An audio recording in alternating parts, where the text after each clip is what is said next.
Hey Right Riders, Keith Wheeler here, back with another video for you. I'll be honest, self-publishing books can be challenging. That said, it is absolutely possible to quit your day job and self-publish books full-time. In today's video, that's exactly what I'm going to show you. So if you're excited about this topic, then give that thumbs up a smashy. Not only does it give me that nice warm fuzzy feeling, but it tells YouTube that this video should be shared with other people. Now with that, let's get started. So the key to know how to quit your day job is by having a plan. We need to figure out two main things. We need to answer these two important questions. Number one is, how much money do you really need to make to replace your day job income? And then the second thing is, based on that, how many books do you need to sell to meet that monetary threshold? So with those two questions in mind, let me flip the screen around and show you how you can quit your day job and start self-publishing books full-time. So the first thing we're going to talk about is we're going to try to figure out how much money we actually need to make in order to quit our day job.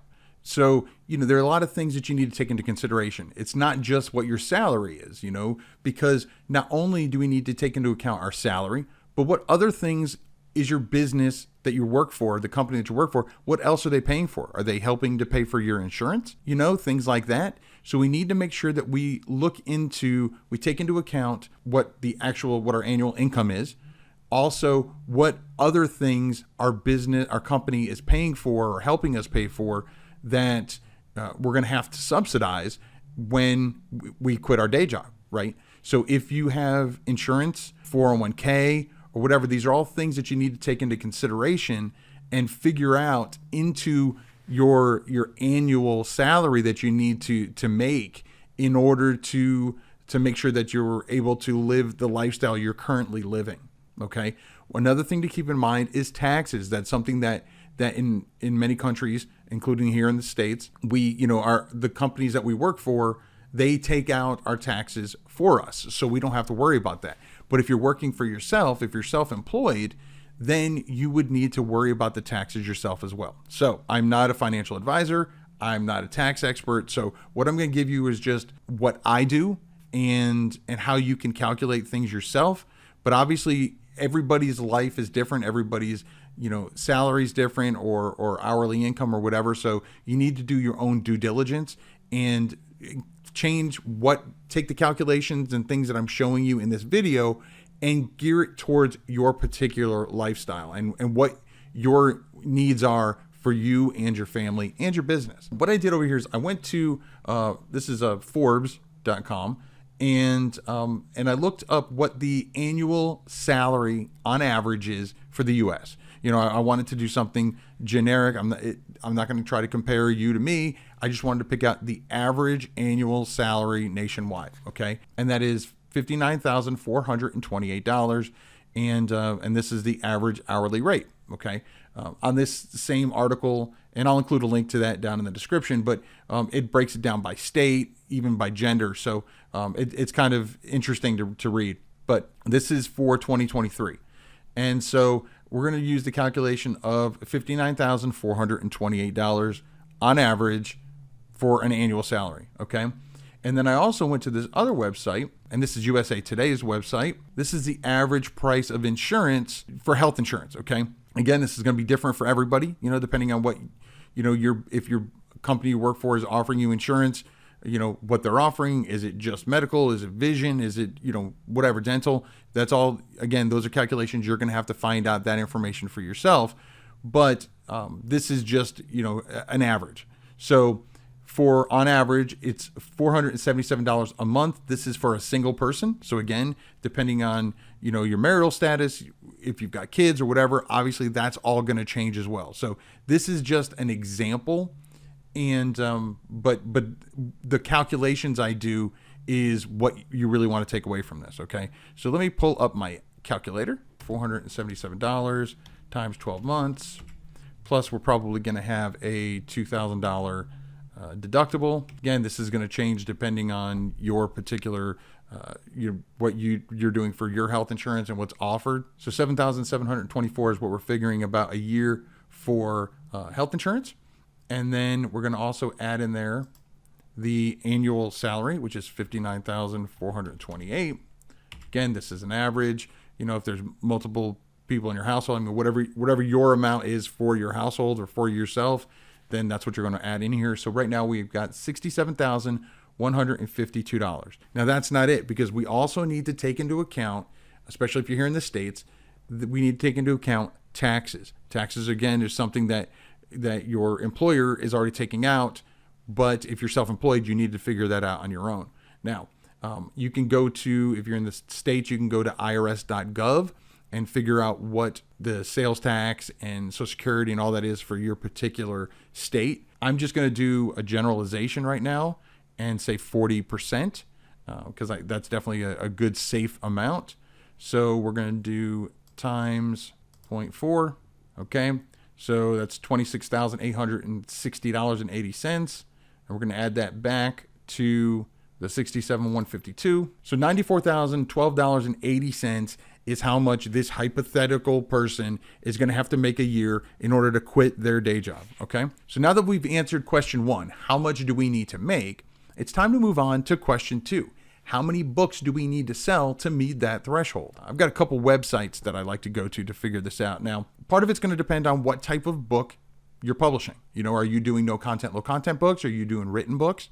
And so I like to go straight to KDP, and KDP has this printing cost and royalty calculator. And so I go in here, and if you create print versions of your books, you can go in here, select what type, paperback or hardcover, whether it's black and white with white pages. If you write long novels, and you might be doing cream pages.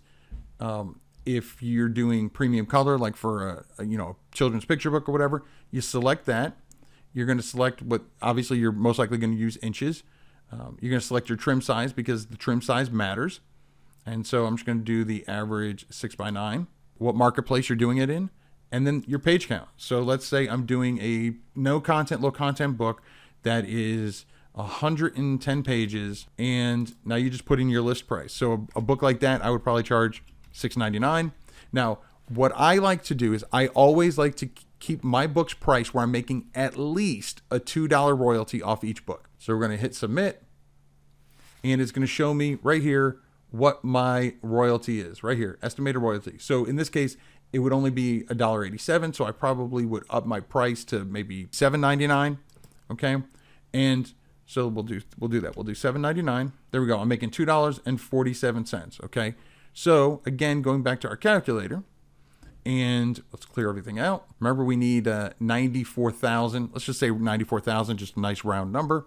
So if I take 94,000 divided by what my royalty is going to be, 247, I need to sell about 38,056 books. Now, obviously that sounds like a lot, right? And if you just have one no content, low content book at this, then yeah, it's going to be very difficult in order for you to quit your day job. But when we're creating good quality books, then we can increase our prices, right? If we do the research and find a good niche where people are actually buying it, then again, we have a better chance of making sales. And also, chances are you're not going to just create one book. Now, obviously, I'm going to get away from the no content, low content books for a second. And let's say I'm doing, I'm writing a novel, so maybe my novel is 350 pages, and maybe I'm selling it for $14.99. Okay. So in that case, I'm making $3.79 as a royalty. And again, because I'm making more per book, I have to sell less books. It's just sheer math. Okay. So, depending on what type of book you're selling and how many books you have will determine how realistic it is that you can quit your day job. And the good thing about that is by calculating this and knowing how many books you have to sell. Yes, it sounds like a large number, because 38,000 is a large number, right? But the important thing is you're looking at this and you're able to make a plan. Find out, especially if you find a niche where your books are selling, how many books do you need to create in that niche to get closer to that 38,000 sales. Also, maybe there's some other niches that you can jump into. Again, how many books do you need to create? How long does it take you to create those books? So again, it's all part of the plan, right? You have to, come up with a good schedule a consistency schedule.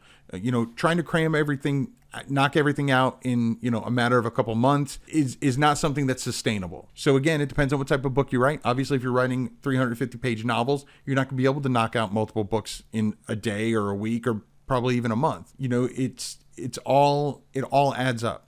So this is how you calculate how many books you need to sell. So then the next thing is to figure out a plan on how you can get that many books sold.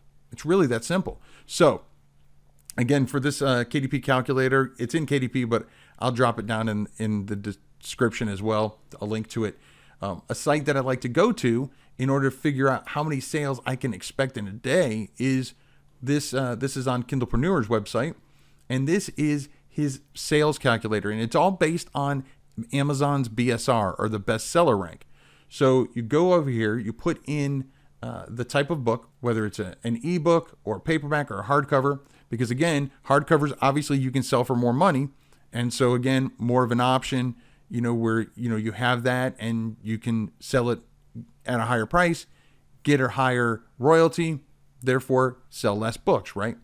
So you put in here the BSR, the bestseller rank of what your book's at, or where competitors are at, and it'll tell you how many books are being sold on average per day to keep that BSR ranking. And you also would update the marketplace depending on where you're going. By this, it'll show you realistically how many books you can expect to sell in a day. So if you know how many books you need to sell, and if you already have books out there, you know how many books they're selling a day, then you can use that and work backwards and figure how many books you need to create in that niche, or in a different niche if you're researching other niches, to hit that 38,000 books in our example. And again, I'll include a link to this calculator down in the description as well. 38,000 is a huge number. And again, your number may even be bigger, maybe less, depending on what your needs are. But it's still approachable. And so here's some tips on how to make that number more reasonable, more approachable, okay? So the first thing you want to do is you want to niche down your books, okay? The more it speaks to your customer, the more value they will see in it. Number two is you want to focus on quality and always strive to improve from book to book. So, as you can see here, if I put something in, my current book may be 150,000, and let's say it's a paperback on .com, it's selling less than a book a day, okay? But if I improve my book, if the next one I put out is better, it may hit 100,000.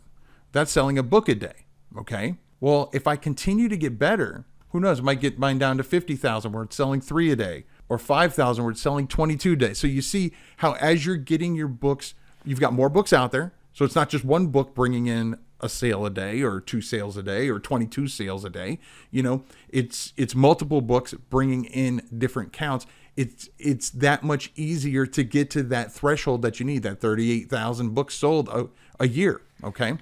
So again, always focusing on quality and always striving to improve. Look at your reviews, the positives and the negatives, and see what you can do to make your books better. Look at your competition and see what their negative reviews are. What are people not liking about theirs that you can do better in yours? The third thing that you can do to help make that number more approachable is to set up a consistent publishing schedule. Like I talked about a little while ago, having consistency, letting your customers know what to expect. They can expect a new puzzle book coming out every month or every week, or whatever you can do. Or, if you're a writer, that you've got a new book published every single month. Breaking it down by project, by month, by week, whatever you need to do to find something that is consistent and something that's sustainable. Because if you quit your day job, this isn't something this is just going to be your new job, right? It's not something that you're going to create these books, get these 38,000 sales this year, and then you're done. Because purchasing habits ebb and flow. So in order to keep that money coming in, you want to make sure that you're always creating something new.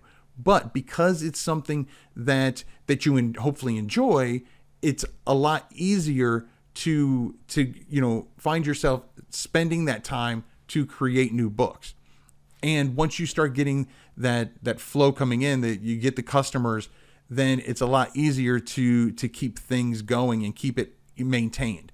So again, especially when you first start out, it's going to be harder, as with any business, but having a consistent publishing schedule will definitely make it so reaching that 38,000 or whatever your threshold is a lot easier to achieve.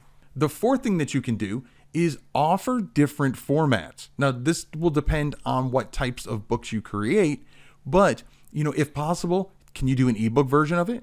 Can you do an audiobook version of it?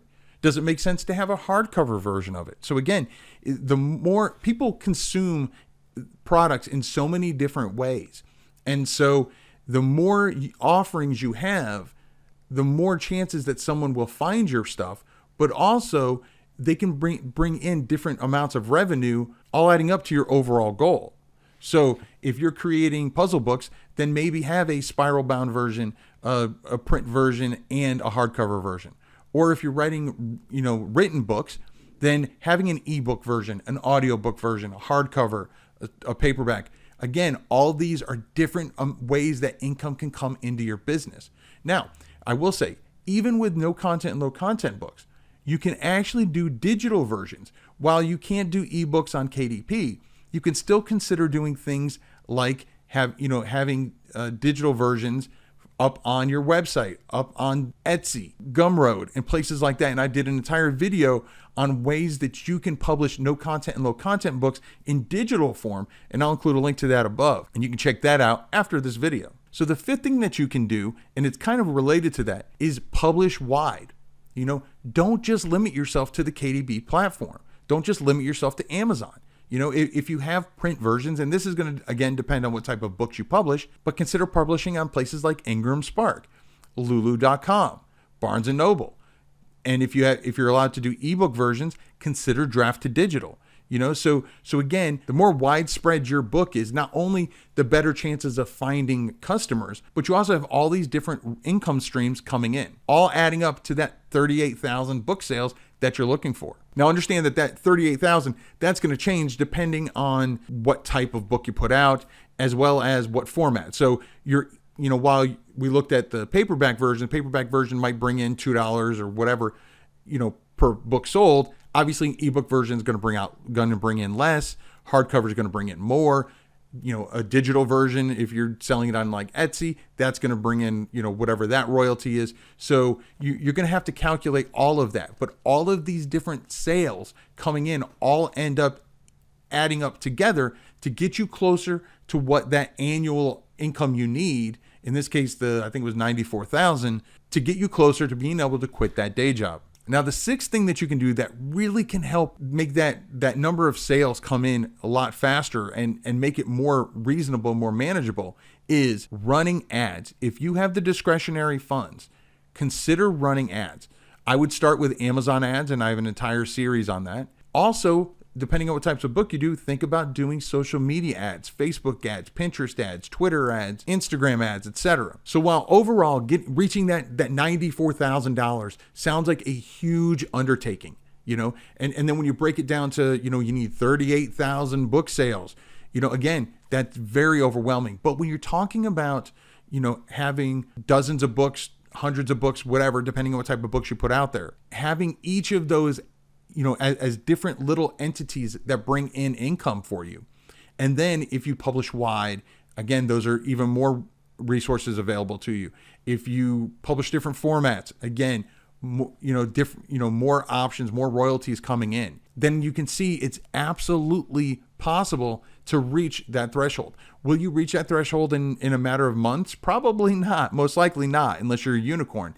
But it's absolutely doable. So as you can see, self-publishing books is not a get-rich-quick business. But that said, by having a plan and focusing on quality and consistency, it's completely possible to quit your day job and self-publish books full-time. So if you like this video and you haven't already, please consider subscribing to the channel and clicking your bell notification so you get alerted every time I put out new videos just like this one. If you'd like to learn more about running ads, I have an entire playlist right here where I talk about running ads on different social media platforms, everything from Facebook ads all the way to Pinterest. Now, if you've already seen that series, or maybe you're not interested in running ads quite yet, YouTube says that this video right here is right up your alley.